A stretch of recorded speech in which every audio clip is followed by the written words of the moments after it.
Okay, I think this is on.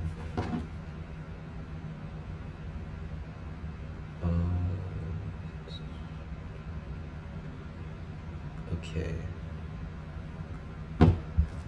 Yeah, so my name is John. I'm a first year CS student at UT Austin, and I'm just recording my ML study session. I'm gonna go over this book right here, chapter 1. So I kind of have starter code for loading the Iris dataset, and I already know a lot of like the concepts, but I'm just gonna make sure I read through everything in this book. So yeah. Like my voice is kind of dry right now because I just fucking, I don't know. I don't hydrate enough, but I should probably start doing that. Okay. Yeah, so here I'm importing the Iris dataset. I labeled my X and Y. And then I'm just sampling the first 10 rows. So if I type something like x dot shape, yeah, it's 150 rows by 4 columns. Okay.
Oh shit, that's not code.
Okay.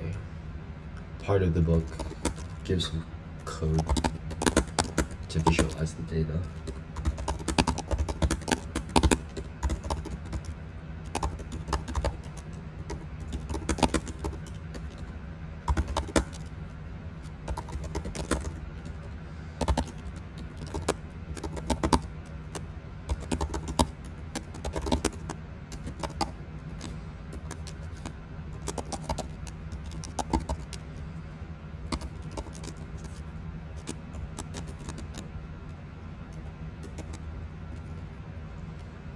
Then, yeah, that would be 4.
Length of x.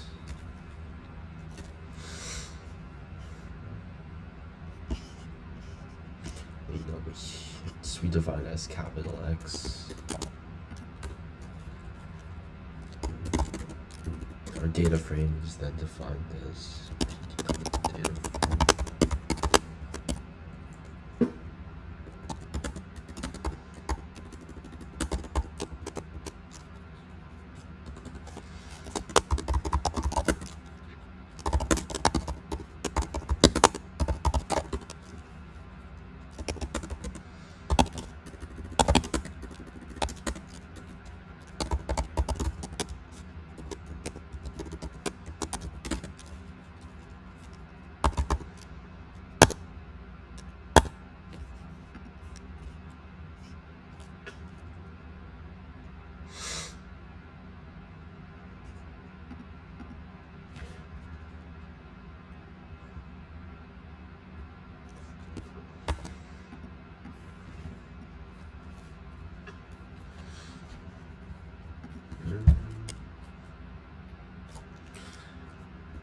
And then 1.5.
Okay. Let's see. What's going on here? Plot. Oh. No, it's not plot, it's PLT. Okay. Now what's going on?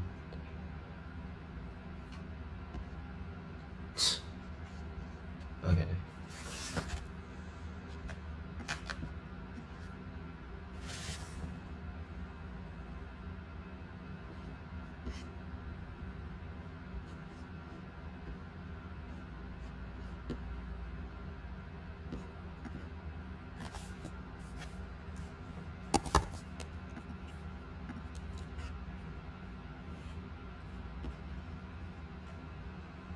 Okay.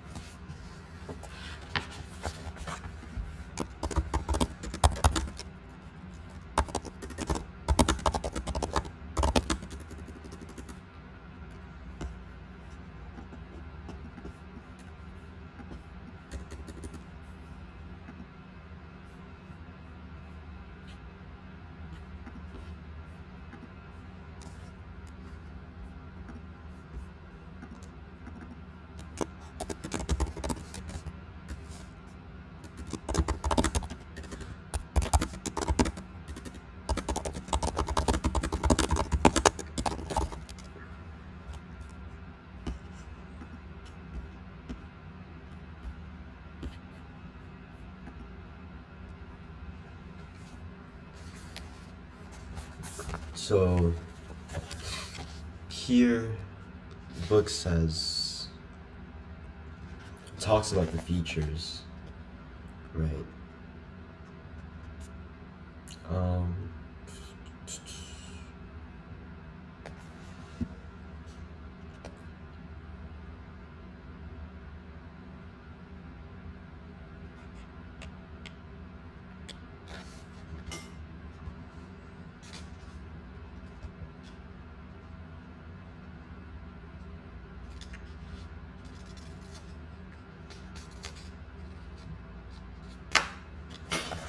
Okay, so board. Let's see if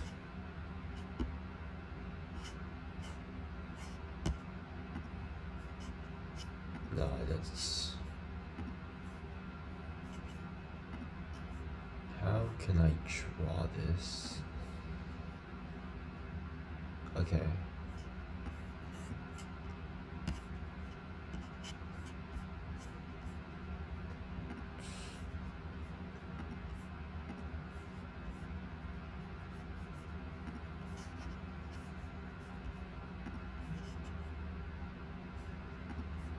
I guess I'll just sign up.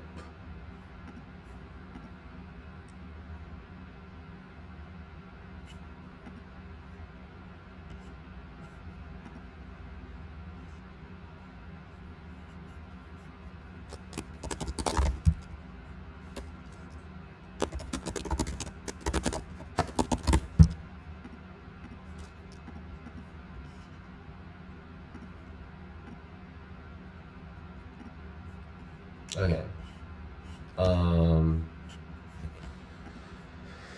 all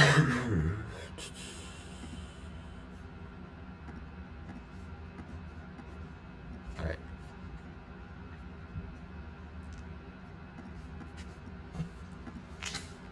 Okay, so here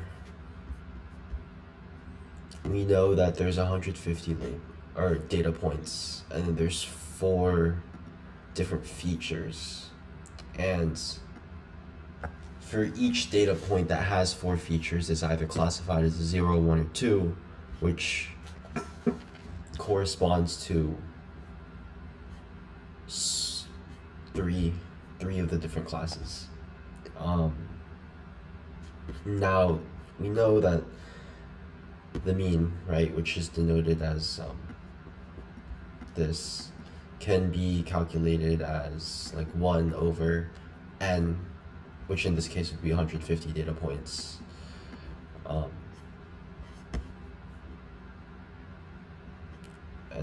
then we multiply that by this. So we take the sum of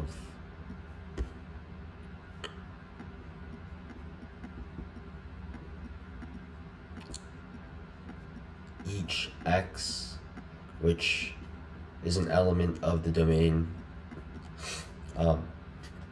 with 4 features, and we sum up all the data points and divide it by 150.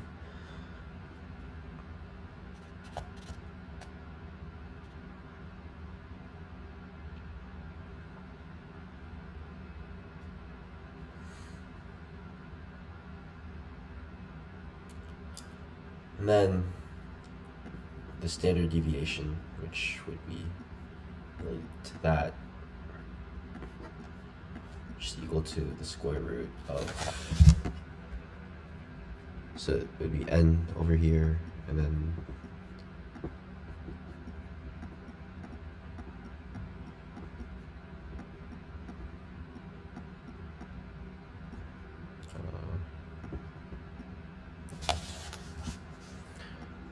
each data point subtracted from the mean.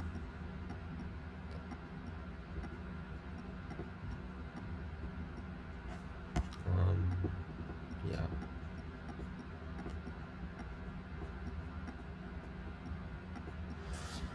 Right, so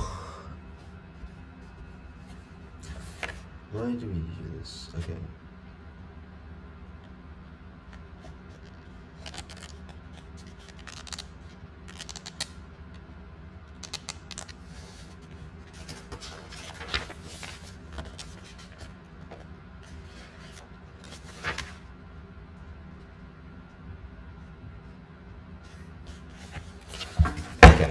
So here in this case, x would be some vector with 4 features or dimensions, and it would be element-wise addition in this case, right? So we have like 1, 2, 3, 4.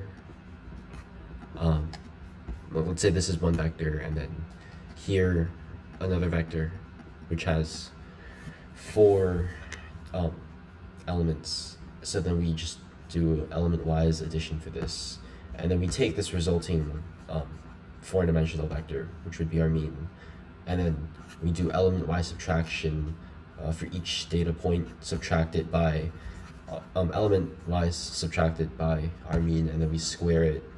Then we do the same procedure of summing all of those differences, squared differences, and then we divide it by 150, take the square root, which is just the standard deviation formula, and then that itself would also be a 4-dimensional vector in the space.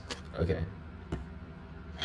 And the reason why we do that is because if we go over here according to the book, so some features, like if you look at the sepal width, it's very condensed, but some other features, right, like pedal length and sepal length, they're very, very stretched out, and it causes a lot of like variances in our data and can mess up a lot of calculations and a lot of predictions when we create models.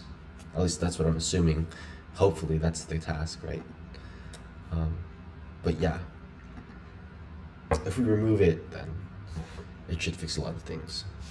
So it tells us that the components of the mean and the standard deviation are the means and variances of the individual features, which makes sense. It's just element-wise operations. And then in other words, the mean describes the average of the samples, while the standard deviation represents the average distance from the mean. And then the larger the standard deviation is, the more spread out the samples are. Okay, no, that makes sense. Right. Now, the actual code for these calculations, and it's a good thing the book actually gives it to us as well.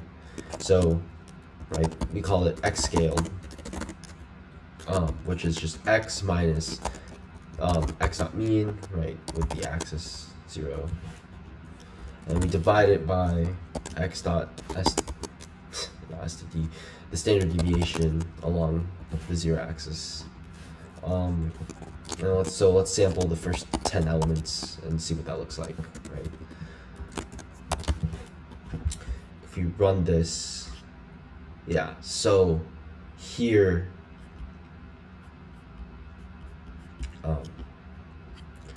over here, as you can see, a lot of the data points, in terms of like a normal scale, right? Visually, it makes sense that these things would be a lot more spread out. But then when we scale it by calculating the mean and standard deviation, I mean, hopefully, I think I'm assuming the book's going to give us the same code to replicate these types of graphs or visuals for this. But ideally, these things should be a lot more condensed, which would help a lot. So let me see if, okay, oops, let me delete that. Let me see if the book adds code to that. Okay, yeah, so it does. All right, so here we add a reference line.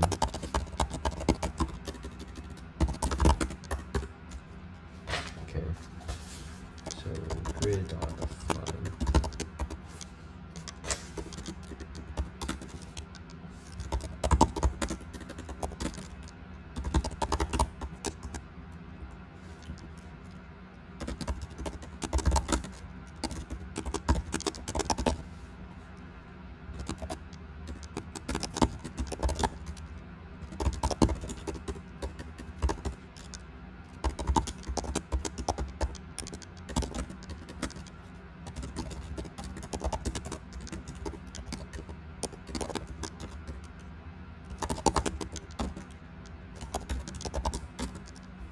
Oh, fuck. Okay.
Damn, the AI actually got all of it. That's crazy. Okay. Fuck. Now it's here. Grid.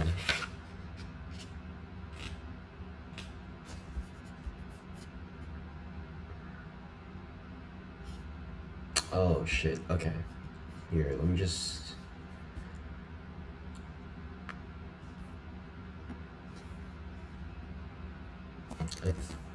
should be able to just copy this code and then I just change the variable's name. So this would be x scaled.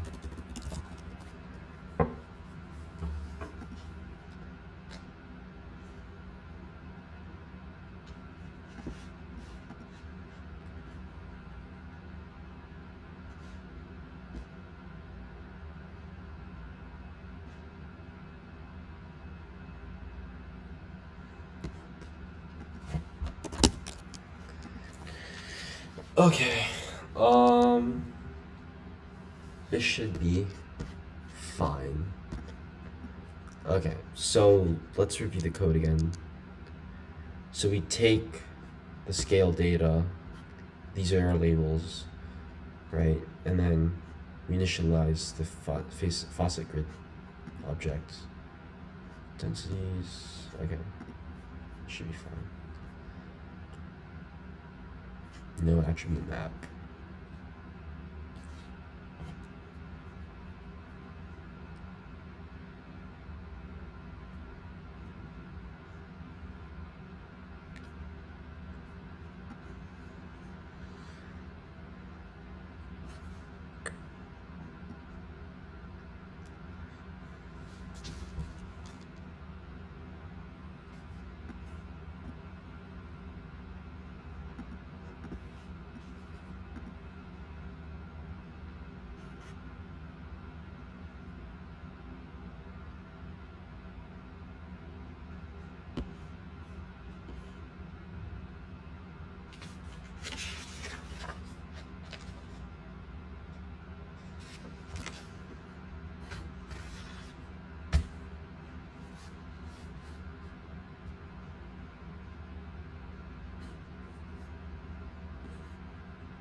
Oh, okay, yeah, that's great. Alright, so, yeah, as I was talking about before, this is not good because some of these features, two of them really, are very spread out, and that messes a lot of things up. But when you remove the mean and standard deviation, and we scale our data, it turns out it's a lot cleaner. And then this is good data to work with. Right. So we'll just call this, shit. Okay. Figure 1.2, the scaled features of the higher state set. Alright.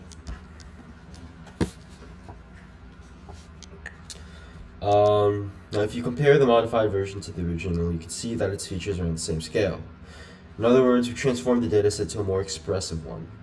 From a very abstract point of view, machine learning is nothing else but a series of learned data transformations, turning raw data into form. Okay, so that's just general definitions. In the mathematical setting, manipulating data and modeling its relations to the labels arise from the concept of vector spaces and transformations between them. Let's take the first steps by making the definition of vector spaces precise. Alright, so now we go into like a lot of more math theory. I'm just gonna draw a line. Yeah. Alright. Let's see. So representing multiple measurements as a tuple, right? As I said before, I think in the stream, it's a vector. Yeah, so this comes at a cost. Yeah, despite dealing with tuples, instead there are similarities. For instance, any tuple x, y, right, can be added together. That's element wise. Okay.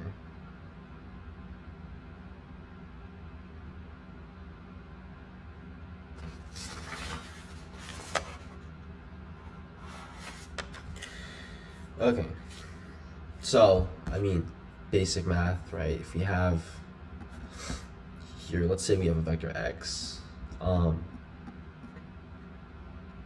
right?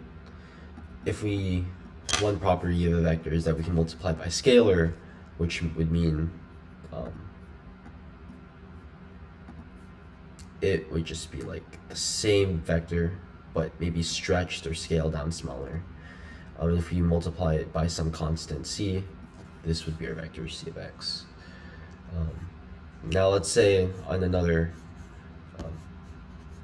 another scenario, if we have the same graph, let's say we have a vector x, right? And then we have another vector y. Oh yeah, and by the way, I don't know if the book mentions it, but vectors have a scale and a direction, or magnitude and direction, and those are the only two properties that actually make vectors, right? So let's say we add these two things, right? So their x components would add together, and their y components would add together, which would make this new bigger vector x plus y. Yeah. Okay. Let's see.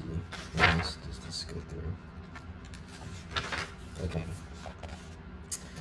On the other hand, if we want to follow geometric institution, it's unclear how to define vector multiplication. Okay. Now, I think what's really cool is this, the book talks about why there is no vector multiplication. I mean, there is, but element-wise vector multiplication. Right? The same way we do element-wise addition and subtraction, why can't we do it for multiplication? And apparently tells us that there's no geometric representation for that. And even though it would make sense algebraically, there really isn't a use for it. So, yeah. And then there's a lot of properties here, like commutativity, associativity, all of that. Okay. Let me see.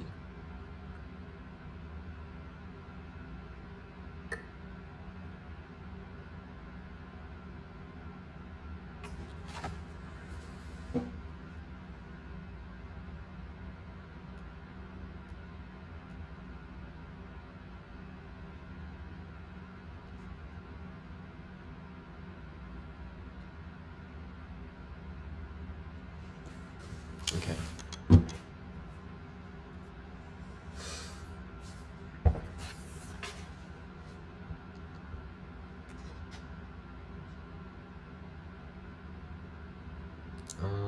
Cartesian products. Okay.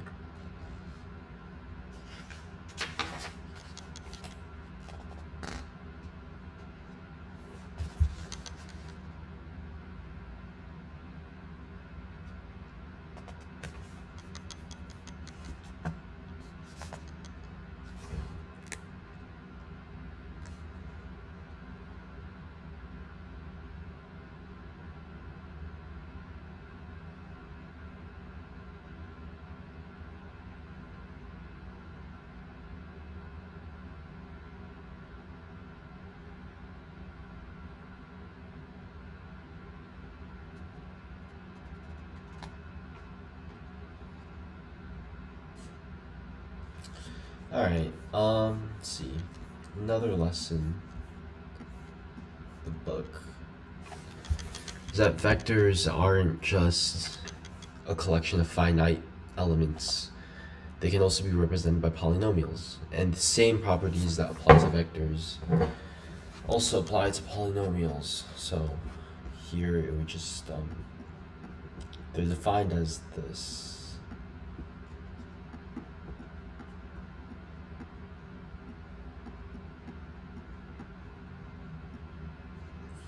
I really need to invest in the pen.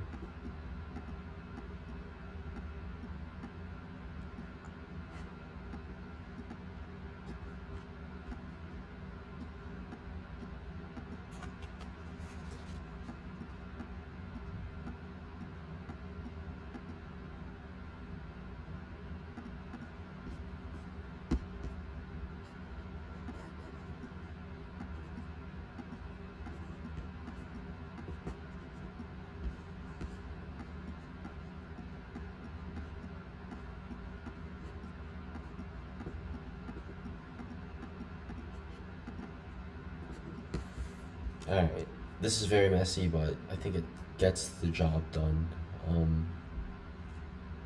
Yeah. Then same thing with vectors. You can add two polynomials together. Simple algebra, you can also multiply each polynomial by some constant. Alright, let's see.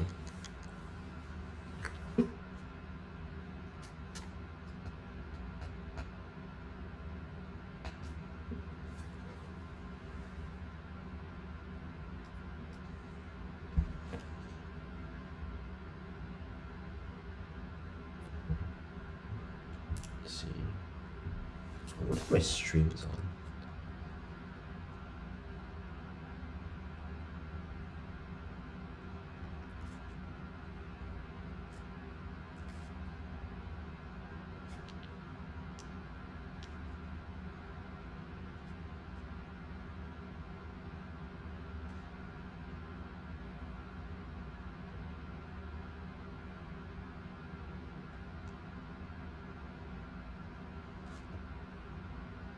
If I switch to an account,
holy shit, it is live.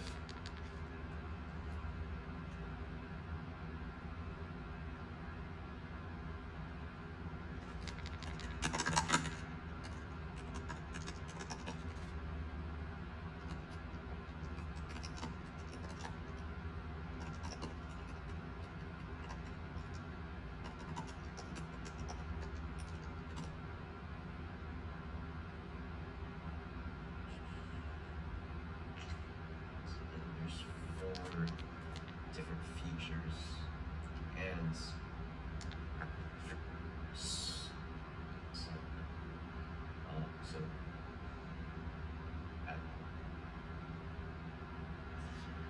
right, so I'm deciding what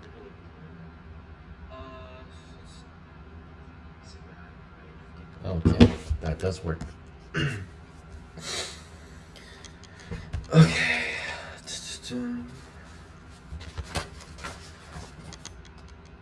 Though I don't know how applicable this is in ML. Yeah, I'm sure it is. Okay.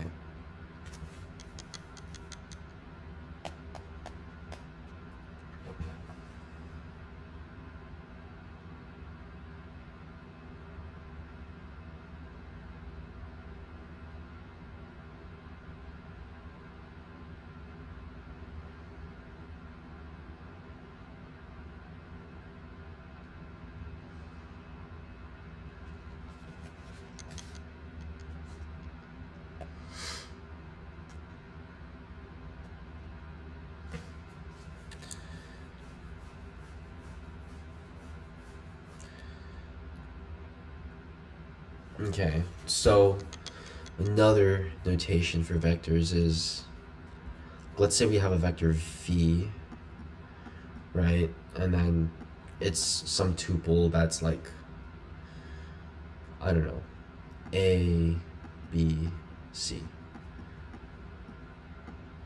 We can rewrite it as that same vector in terms of like a subset of other vectors, right? Where it would be A times, let's say 1, 0, 0, plus, and then we just element-wise add those three vectors. Like so B would be 0, 1, 0, and C would be 0, 0, 1. Now in this case, let's see, each, like a vector x can be represented by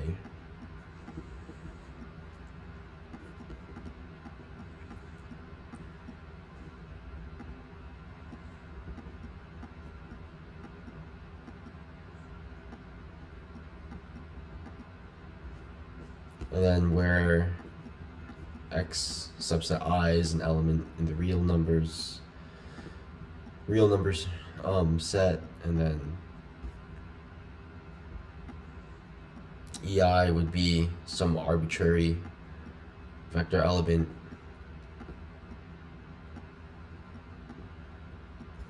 here where there's n number of elements, so E subset I would be a vector with n elements, and then we multiply it. And then E in this case is special because it only contains ones and zeros. So like it would just be 1, 1, and then n minus 1 zeros in some unique order to represent each element when you multiply it by a constant. So that's that over here. Now, why is this important? The book does say that, let's see, because the coordinate notation depends on the underlying vector set, which are the E vectors, and they're used to express other vectors. And the vector is not the same as its coordinates because a single vector can have multiple different coordinates in different systems. And switching between these is a useful tool. Thus, the set E that contains all the E vectors is a subset of like the real number system of, or let's see, I don't know the words for it. Like the vector space, the infinite vector space of vectors that have n elements, right? Which would this be this case right here. So essentially, summing all that, yeah, it's just E, which is the set of all E vectors, is always a subset, could be an equal subset of this space. Yeah. Alright, now moving on, chapter 1.21. Linear combinations independence. So if we zoom out from the special case Rn, then we start talking about general vector spaces. Book says, from our motivating example regarding bases, we have seen that sums of the form here, in this form, I is equal to 1,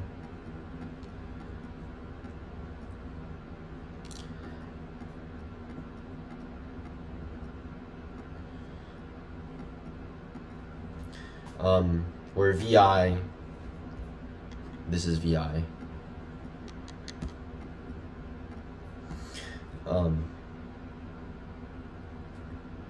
the VI's are vectors and the XI's are coefficients. Coefficients are scalars, which play a crucial role. So this right here is called a linear combination. The linear combination is called trivial if all of the coefficients are 0. So given a set of vectors, the same vector can potentially be expressed as a linear combination in multiple ways. For example, V1 could be represented as a tuple 1, 0. V2 could be represented as a tuple of 0, 1, and V3 could be tuple 1, 1. So then 2, 1 would be represented as 2 times V1 plus V2, which is also equal to V1 plus V3. Now obviously I didn't write any of that on the whiteboard because I don't have a fucking pen. Oh, that's okay though. I need to invest in one. Suggest that the S, so the set S that contains the three vectors V1, V2, V3 are redundant, as it contains duplicate information. So the concept of linear dependence and independence makes this precise. So the book mentions definition 1.2.1, right? Linear independence. So if we let V be a vector space and S be a set of three of whatever the V vectors are, and it's a subset of its vectors. S is said to be linearly dependent if it only contains the zero vector or there's non-zero VK. That can be expressed as a linear combination of the other vectors V1 to VK minus 1, VK plus 1, and to Vn.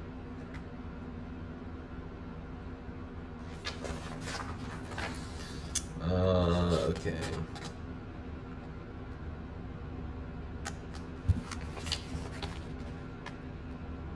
Let's see.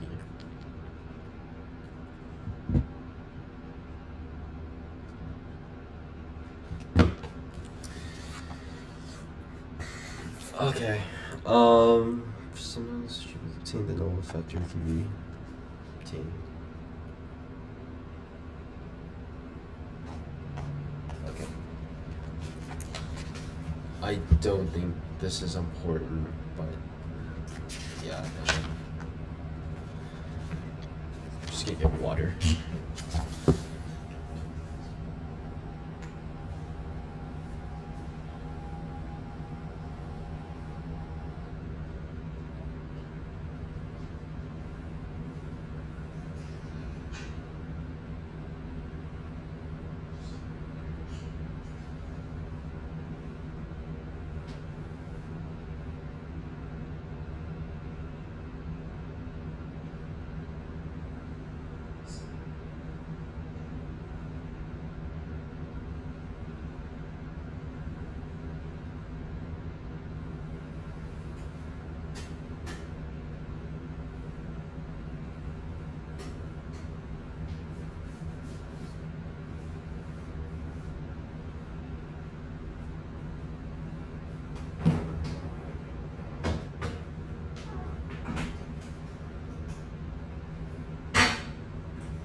Alright, moving on.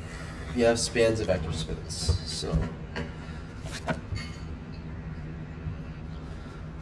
linear combinations provide a way to take a small set of vectors and generate a whole lot of others from them. So for set of vector S, taking all of its possible linear combinations is called spanning, and the generated set is called the span. Formally, it is defined by the span of S. So let's see if I can.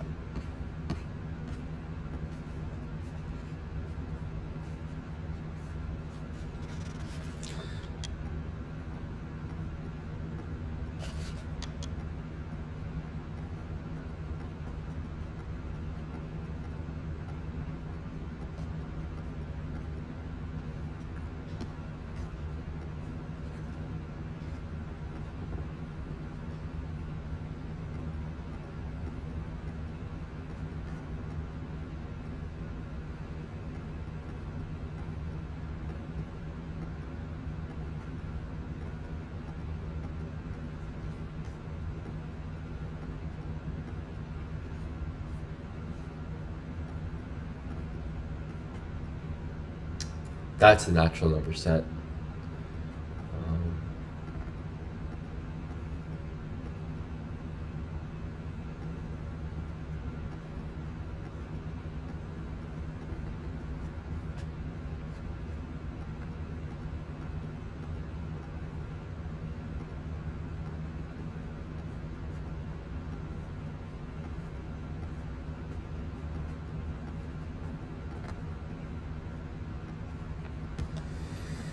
So what does this mean? Okay, the span of S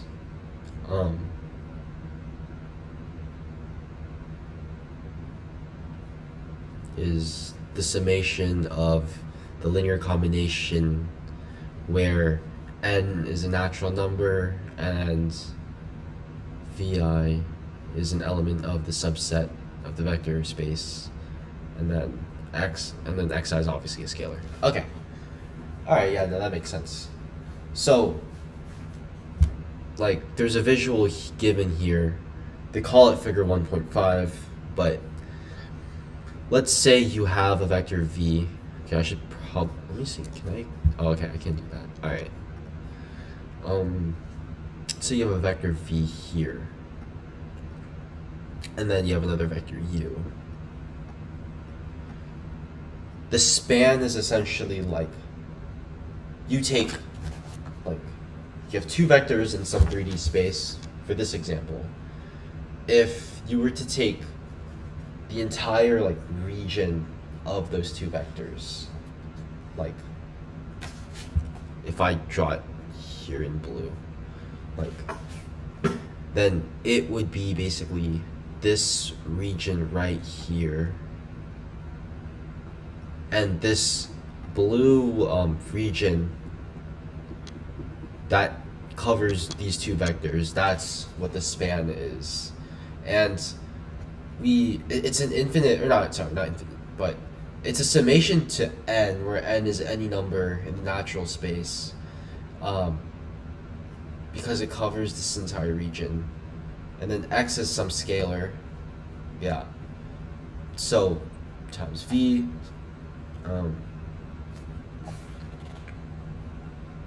yeah.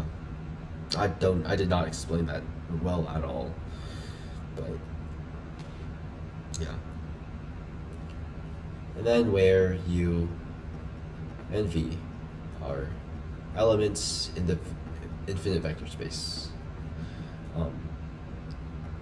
which in this case is 3, so because there's n dimensions, so n would be 3. And n could be any number. I don't even know what happened. What was that? Okay. I'll just need some water.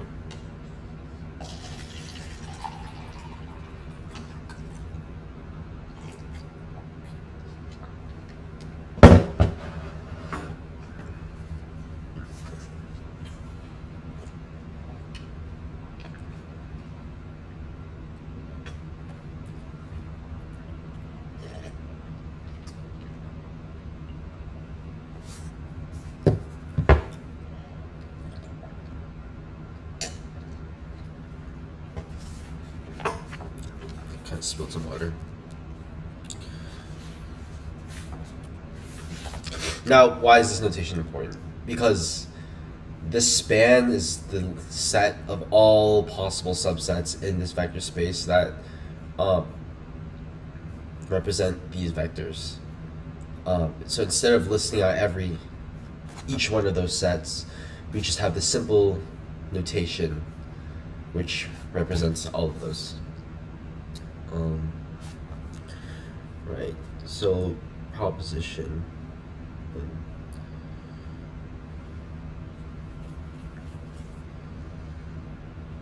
Give it a read.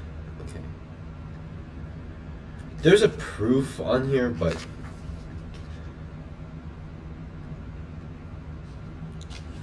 so, like, let's say if set of a certain set is a vector, right? So one of the proof problems is if S1, which is a set of a certain arbitrary set of vectors, and if S1 is a subset of S2, which is another set of vectors, then prove that the span of that S1 is a subset of the span of that S2. There's a solution on here, but I don't think I want to look at that right now. I could probably visit that later. But yeah, main concept, span. Okay.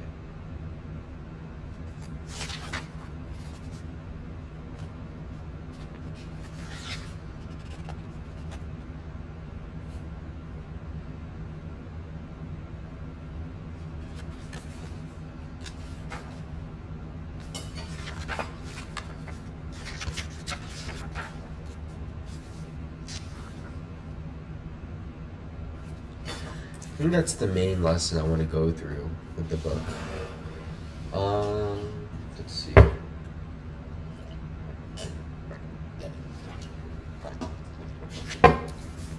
There's another book I want to go through. Since this is my first live stream, I'm probably going to start from chapter 1 as well. Understanding Deep Learning PDF.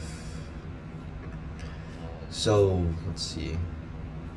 I think best practice is, I mean, obviously I don't have an audience, but explaining each of these concepts, I think that would actually show my full understanding, or at least it would tell me if I understand this fully. So I downloaded this PDF multiple times. Okay.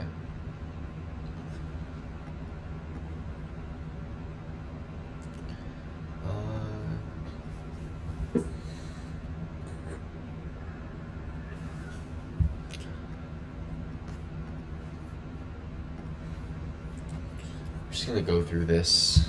Okay.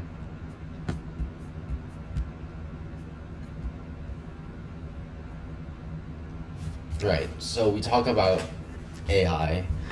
Now what is that, right? It's concerned with building systems that simulate intelligent behavior and encompasses a wide range of approaches, including those based on logic, search, and probabilistic reasoning. A deep neural network, or deep network for short, is a type of machine learning model. The process of fitting these models to data is referred to as deep learning. At the time of writing, deep networks are the most powerful and practical machine learning models and are often encountered in day-to-day life. It is commonplace to translate text to another language using a natural language processing algorithm to search for images of a given object using a computer vision system, blah, blah, blah. Okay.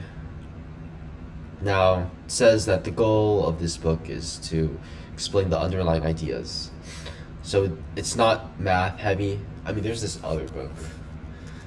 It's called, what was it called? Like the Mathematics of Machine Learning. Oh, Mathematics for Machine Learning. This is another one, PDF. Mathematics of Machine Learning.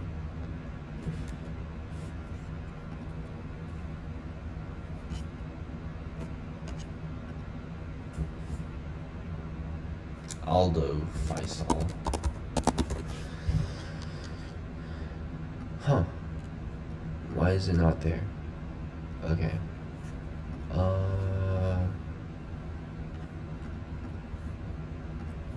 Okay. Yeah, so there's this book that is really, really math heavy. I have not, like, looked into this yet. I mean, I tried, but I was doing other stuff at the time. So I think there's a lot of proofs, but compared to this book, it's not. I mean, obviously there's like, I think chapter 4 or 5, it goes over like optimization algorithms, and then that's where it was like kind of hard for me to like really grasp everything, or at least it took a long time.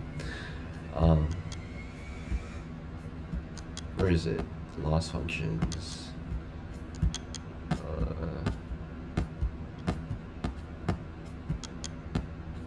Oh, okay, yeah, so with gradient descent, that was easy to understand. This was a cool practice problem.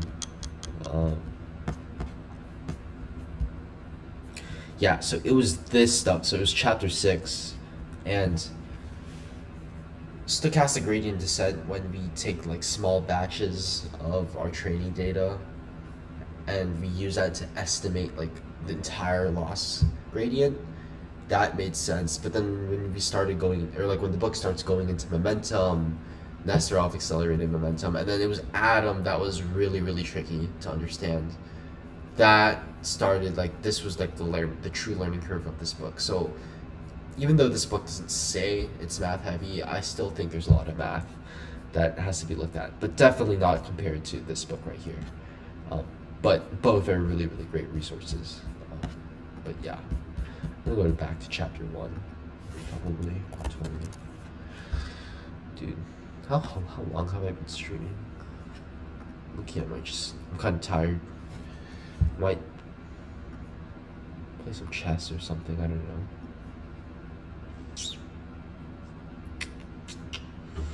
Oh, I've been streaming for an hour. Okay. I'll probably get through some foundations of chapter 1. Yeah. So ML can be coarsely divided into 3 areas: supervised, unsupervised, and reinforcement learning. And at the time of writing, a lot of the cutting edge methods that were made describes these 3 areas at a high level. So what is supervised learning? I'm not going to go into the full detail of this, but fuck, there's so much. Okay. Wow.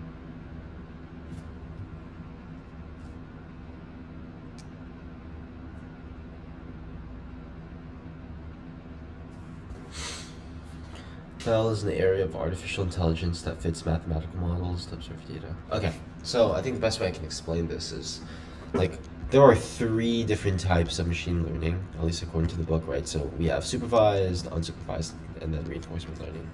So I personally like to think of splitting like these two into these types into different like subsets, right? So we have supervised and unsupervised learning, and then I like to think of reinforcement learning as its own thing. When you talk about supervised learning, it means that when we're given data, so like let's say you have a baby and you want to teach it like how to classify a cat or a dog, right? Now obviously let's say you have pictures of cats and dogs. Supervised learning is like when you tell that baby, or you show that baby like a picture of a cat, and then you tell it, hey, this is a cat. Then you showed a picture of a dog, hey, this is a dog. It's the key part of that supervision, right? The reason why that's supervised learning is because you're labeling each image, and then you're telling your baby or your model, you're teaching it which images correspond to which label. But unsupervised learning is, let's say you take that same scenario and you don't have like cats or dogs labeled on the pictures. Like you're not telling that baby, hey, this is a cat. Then you present a picture of a dog, hey, this is a dog. Unsupervised learning is when you group all those like pictures together, and then you just give it to the baby, and then you tell it, hey, group these into cats and dogs based on whatever you see in these images, and then I'll tell you if you're right or wrong, right? And then that iterative process of getting it right, getting it wrong, eventually the baby will do a pretty good job at separating, okay, maybe these are like the types of features that separate what a cat is from a dog, and then after a while it gets the job done. Now reinforcement learning, right? Okay, so let me go back. Like the proper definition of these two things is that you have training data, right? So in our analogy, we have the cats and dogs. The training data has labels for supervised learning, and the training data does not have labels for unsupervised learning. That's literally the main difference. Now reinforcement learning is its like own universe. I'm not too well versed in it personally, but I do know that it's just the process of teaching AI systems how to like navigate the environment or just make rewarded decisions. So a lot of the time, or a lot of people think of reinforcement learning when it comes to things like robotics, but there's also other games like chess. I know poker is a really, really popular, well, not popular I would say, but it's a pretty big example of making rewarded decisions, like teaching systems how much to bet, when to bet, and then there's maybe some mathematical algorithm that tells it its reward, and it's just that process of giving models some reward based on whatever decisions they made, and then using that reward to make even better decisions. That's reinforcement learning. And I think it's different from like classification, obviously, and I always like to like make it its own universe separate from these two. But there are fields where you use like supervised reinforcement learning, like how OpenAI made GPT-2 that incorporated a lot of elements of supervision and reinforcement learning when training the initial LLM. But yeah, so I'm not going to go through all of this text, but here's a good diagram. And another important aspect to understand is that ML is a subset of AI, and the three things that I talked about are subsets of ML.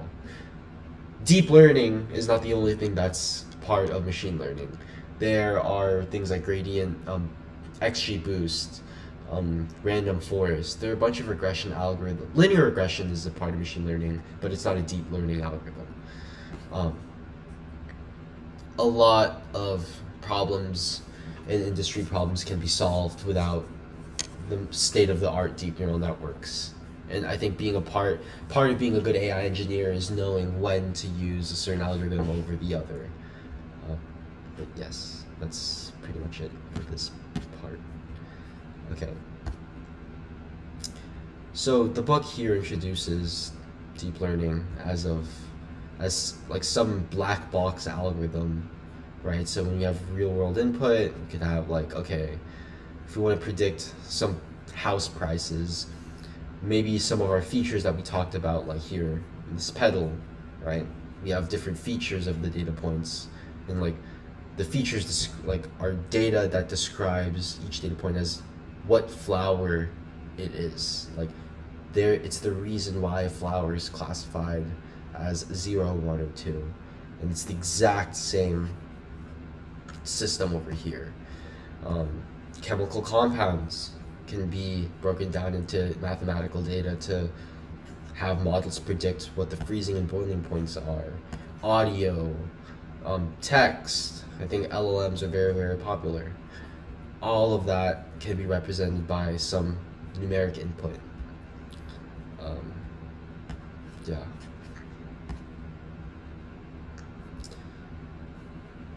So graphically, this can be represented as, let's say we want to predict the height of a child in centimeters, and the only feature that we're given is age. So this would just be a one-dimensional data, or a piece of data. So there's one feature, and then there's obviously one output, right? A good model would look something like this, where you have a line, right? So each circle is your data point, and you have a line that does a pretty good job of representing the topology of the input to the output. Let's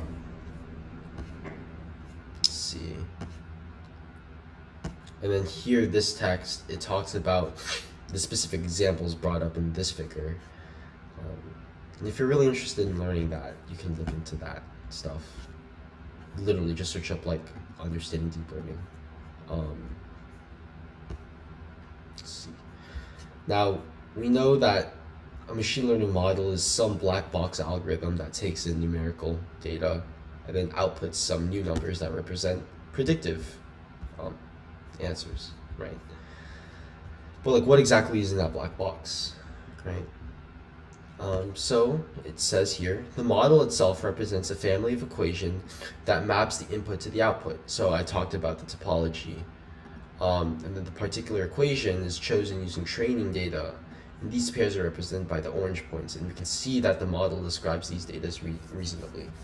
When we talk about training or fitting a model, we mean that we search through the family of possible equations, possible sine curves relating input to output, to find the one that describes the training data most accurately.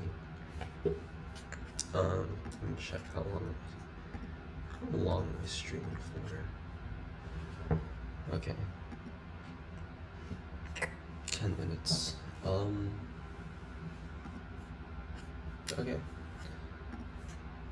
Probably 10 more minutes, and then we can chill out.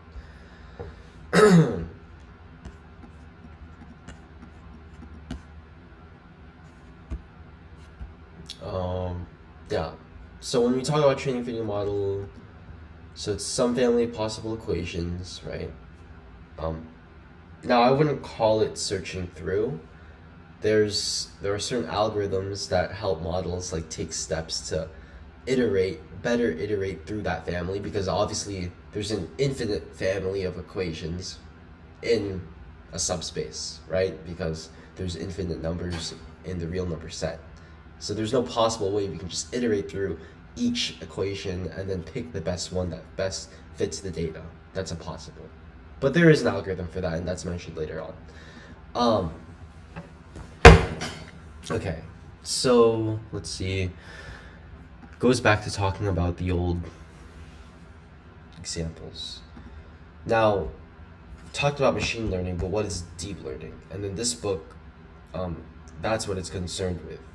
So it's a specific or a particularly useful type of machine learning model, and there are equations that can represent an extremely broad family of relationships between input and output, where it is particularly easy to search through this family and find the relationship that describes the training data. Deep neural networks can process inputs that are very large, of variable length, and contain various kinds of internal structures. They can output single real numbers, multiple numbers, or probabilities over two or more classes. And as we shall see in the next section, their outputs may also be very large, of variable length, and contain internal structure. It is probably hard to imagine equations with these properties, and the reader should endeavor to dispense brief for now. Okay, a whole lot of yap. Let's see.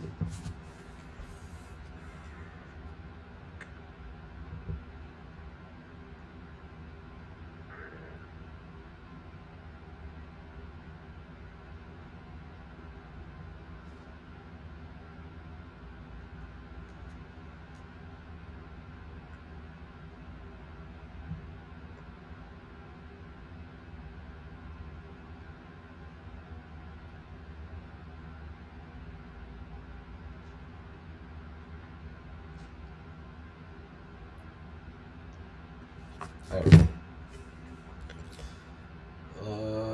Okay.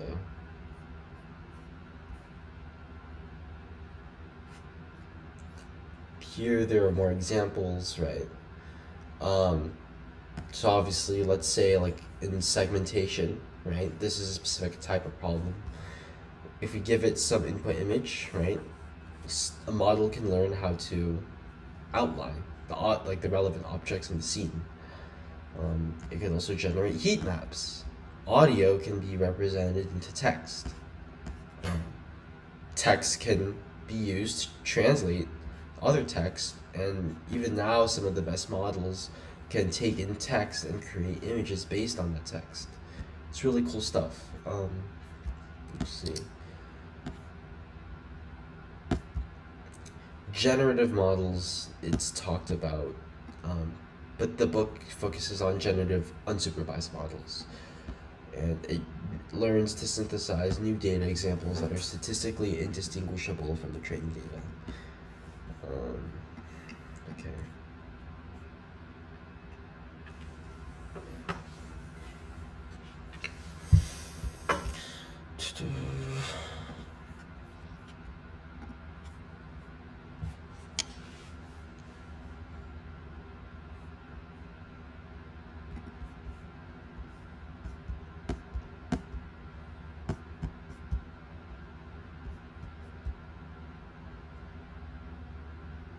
Here are more examples. Here it talks about reinforcement learning, and then ethics. And I think ethics is actually really important. The book saves it as the last chapter here.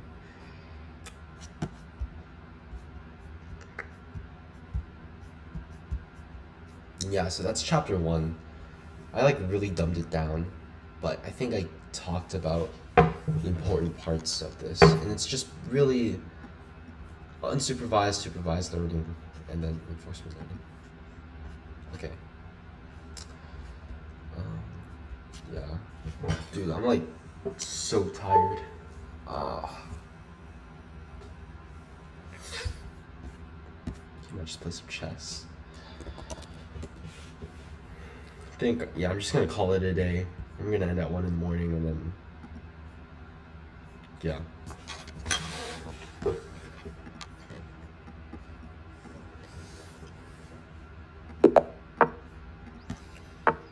But yeah, I'm also in the UT chess team, so we're 7-1 in our season right now. We're in the online league, which is pretty cool. But yeah.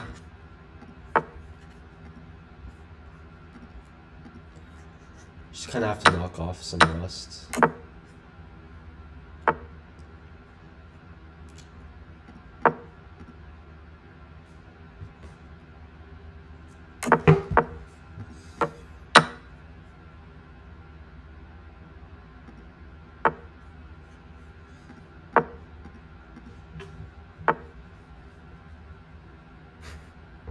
can't take that.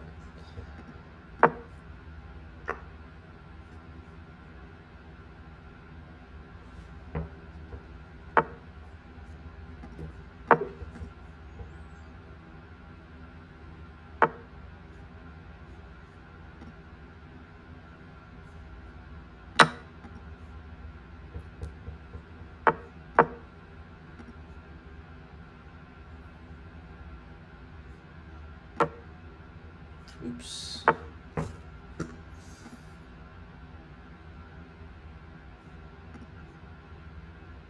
Maybe I can take this. Yeah, I can. Okay.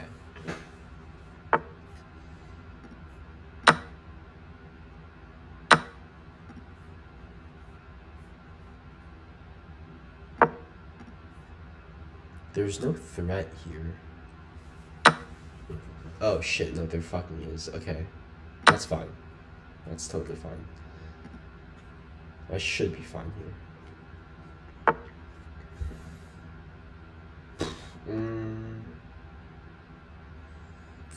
I'll just make sure I don't get paid.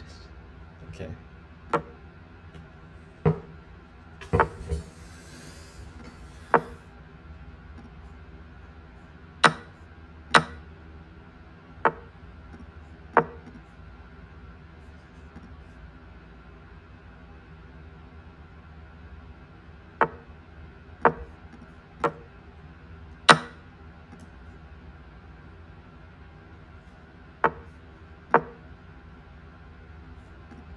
And then I think I can just push this pawn.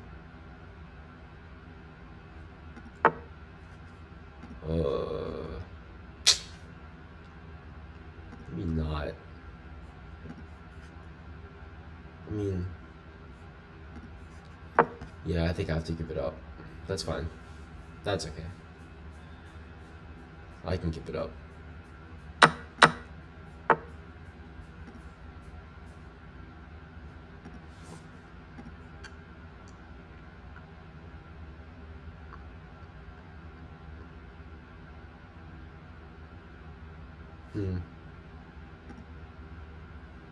I mean,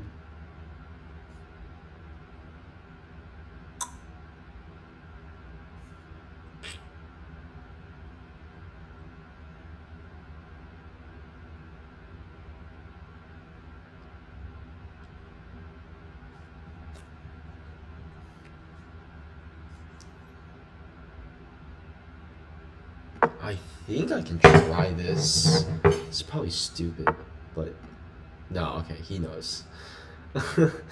Okay. We should try this.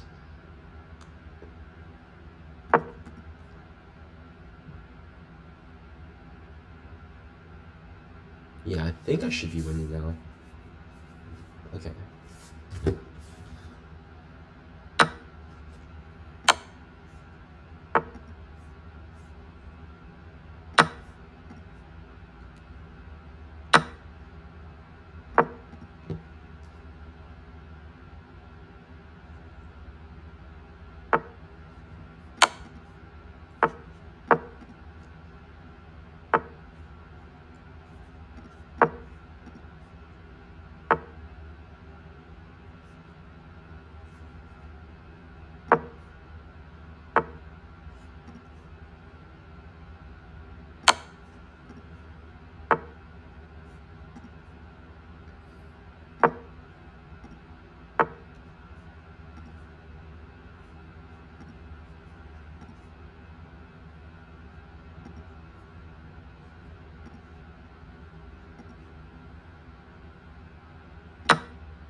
Okay, there we go. Alright, there we go.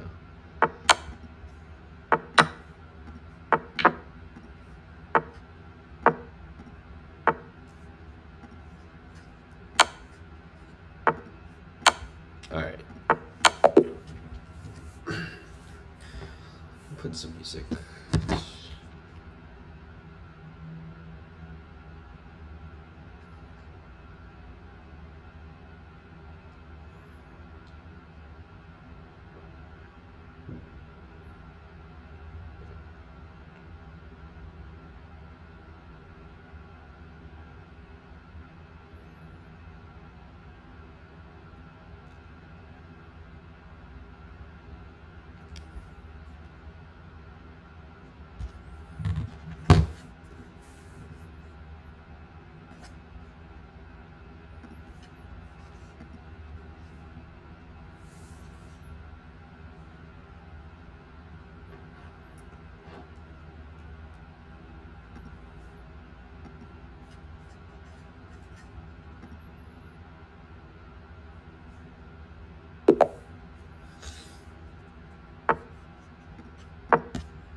Let me see if I can Christmas.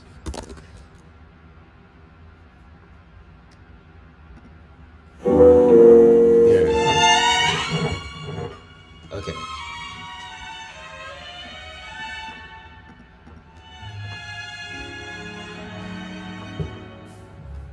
Chestnuts roasting. Oh, this is the on an vibe. open fire.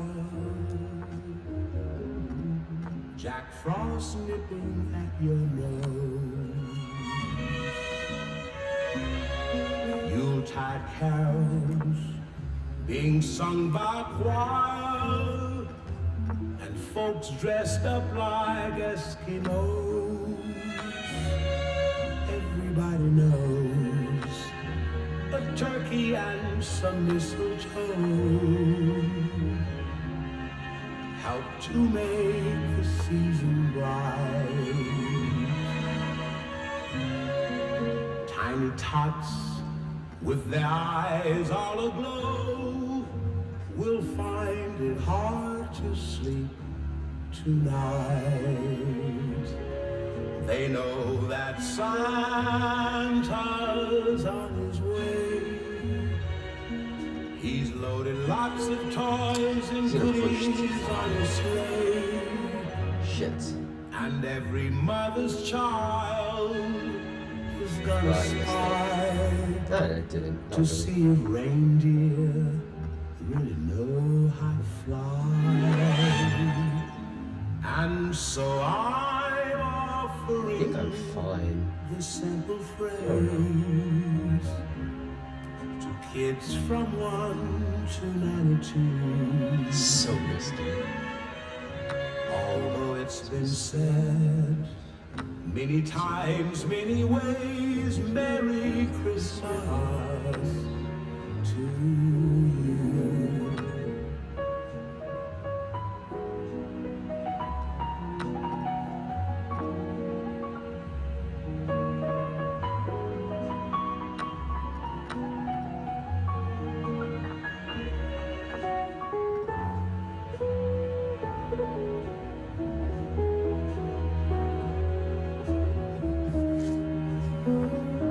He messed up. And so I'm offering this simple phrase to kids from 1 to 92. Although it's been said many times, many ways, Merry Christmas to you.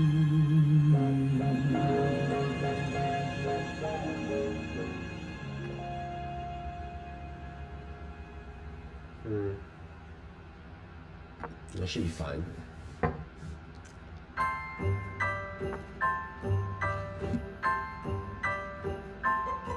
Have a holly jolly Christmas.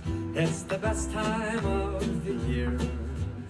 I don't know if there'll be snow, but have a cup of cheer. Have a holly jolly Christmas, and when you walk down the street, say hello to friends you know and everyone you meet. Oh, the mistletoe is somewhere you can see. Somebody waits for you, kiss her once for me. Have a holly jolly Christmas, and in case you didn't hear, oh by golly, have a holly jolly Christmas this year.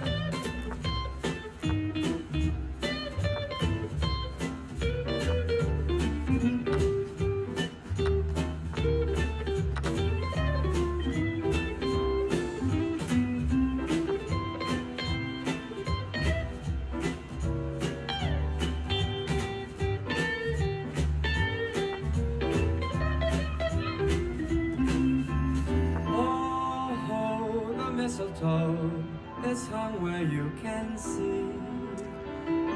Somebody waits for you, kiss her once for me. Have a holly jolly Christmas, and in case you didn't hear, oh by golly, have a holly jolly Christmas this year.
Wow, I might be really good. You can just move to the top 6.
A man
better watch out.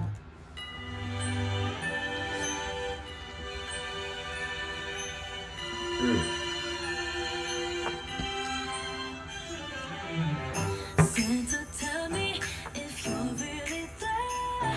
Don't make me fall in love again if you won't be here next year. Santa, tell me if he really cares. 'Cause I can't give it all away if he won't be here Fuck. next year. Feeling Christmas all alone. And I'm trying to play it cool. But it's hard to focus when I see him walking across the room. Let it snow is past the show, but I won't get in the mood. I'm avoiding every mistletoe until I know it's true. Love that he thinks of. So next Christmas, I'm not all alone. Boy, Santa, tell me if you're really there. Don't make me fall in love again if he won't be here next year. Santa, tell me if he really cares. 'Cause I can't give it all away if Holy he shit. won't be here next year. I've been down this road before.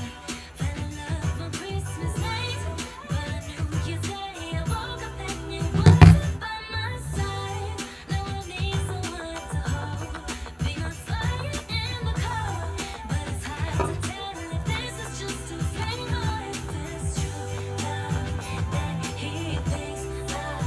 So next Christmas, I'm not all alone. How did you last game? If you're really there, don't make me fall in love again if he won't be here next year.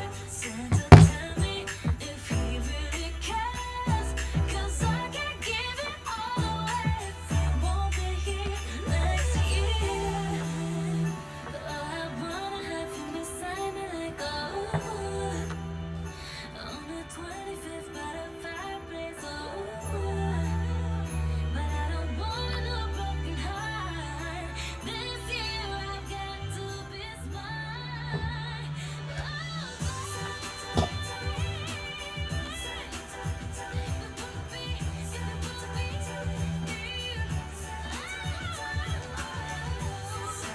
Tell me if you're really there. Don't make me fall in love again if he won't be here next year. Santa, tell me if he really cares. 'Cause I can't give it all away if he won't be here next year. Santa, tell me if you're really there. Don't make me fall in love again if he won't be here next year. Santa, tell me if he really cares. 'Cause I can't give it all away if he won't be here next year.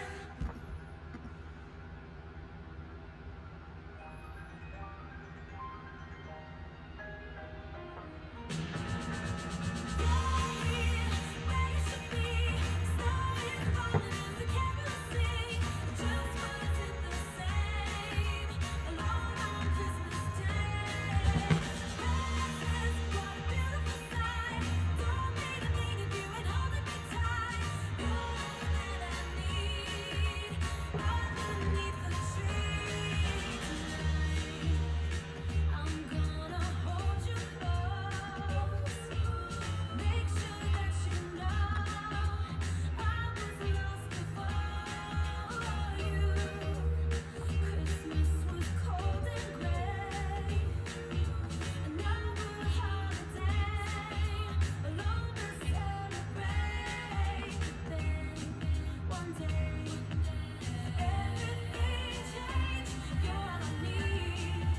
Underneath the tree. Oh, fuck. That was an accident. Shit.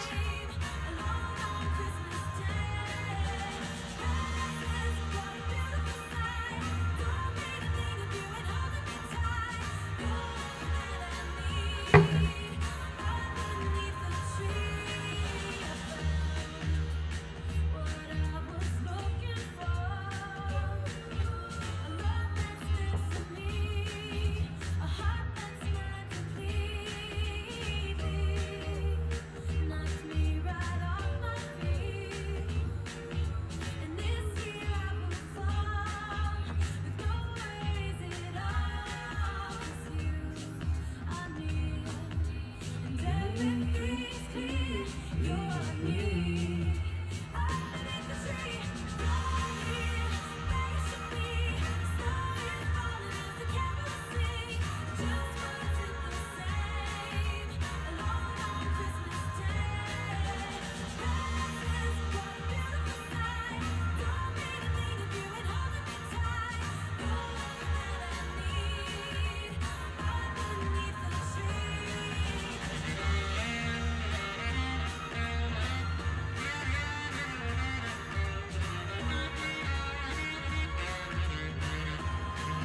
Okay.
Don't cry, snowman, don't you fear the sun?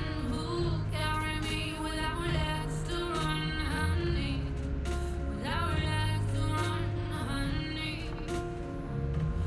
Don't cry, snowman, don't you shed a tear. Oh, you're my secrets if you don't have tears, baby. If you don't have tears, baby. I want you to know that I'm never leaving, 'cause I miss the snow till death will be freezing. Yeah, you are my home for all seasons. So come on, let's go. Let's go, baby, zero, hide from the sun. I love you forever. We'll have some fun. Yes, let's hit the North Pole and go happily. Please don't cry no tears now. It's Christmas, baby, my snowman and me. Hey. My snowman and me, baby.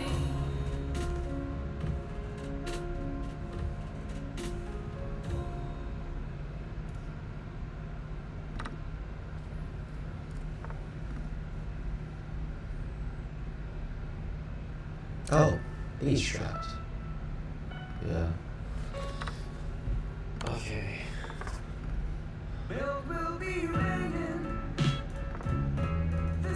No, it's not.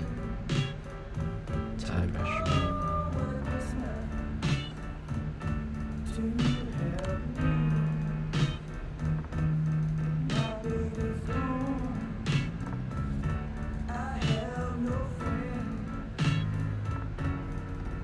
Wish me good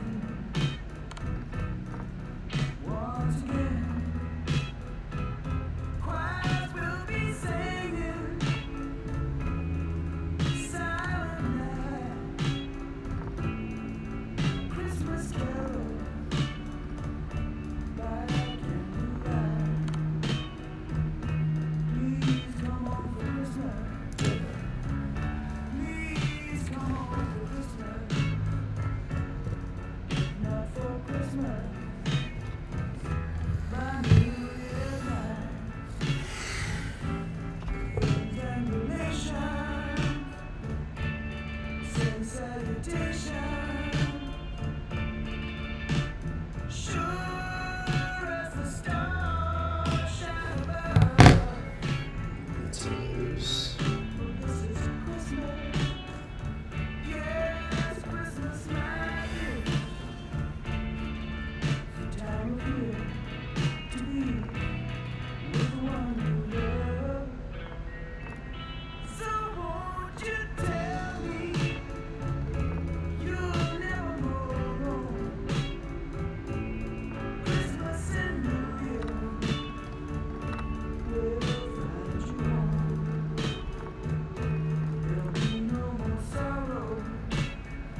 Sleigh bells ring, are you listening?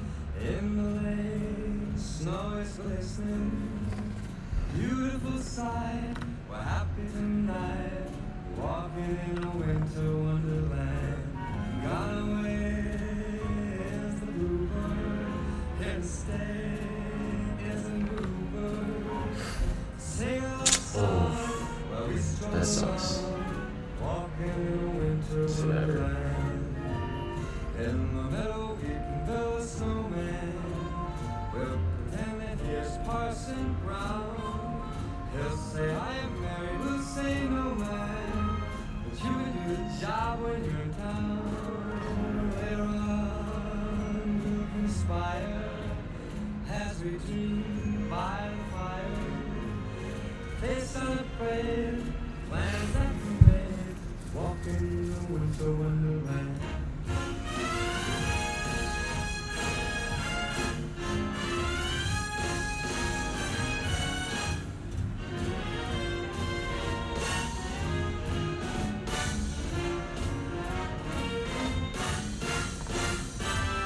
It's whatever.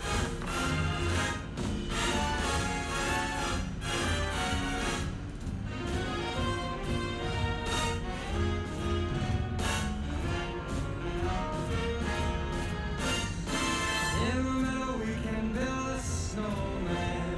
We'll pretend that he's Parson Brown. They'll say I'm ready, we'll say no man, but you do the job when you're in town. Later on we'll pass.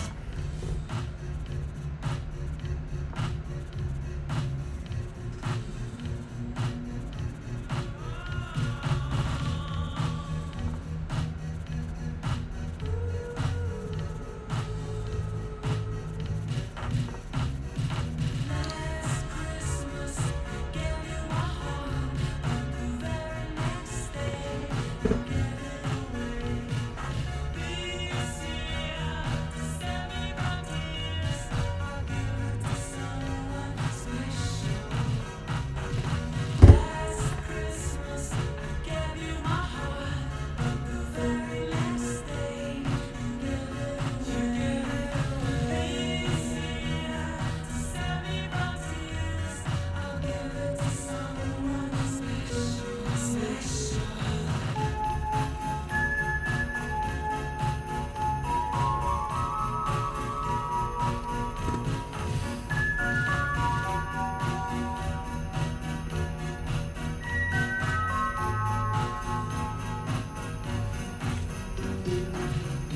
Once bitten and twice shy, I keep my distance, but you still catch my eye. Tell me, baby, do you recognize me? Well, it's been a year, it doesn't surprise me. Happy Christmas, I wrapped it up and sent it. We even know to say I love you, I meant it. Now I know what a fool I've been. But if you kiss me now, I know you fool me again.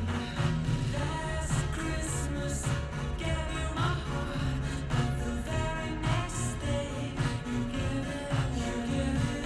This year, to save me from tears, I'll give it to someone special. Last Christmas, I gave you my heart, but the very next day, you gave it away. This year, to save me from tears, I'll give it to someone special.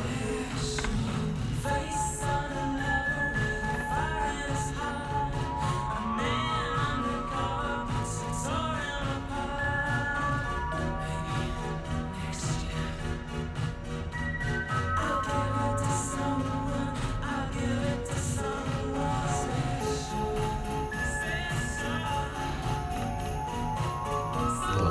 I actually, wow, keep getting away with it. It's disgusting. I'll give it to someone special. Who give me something in return? I'll give it to someone. I'll give it to someone.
god.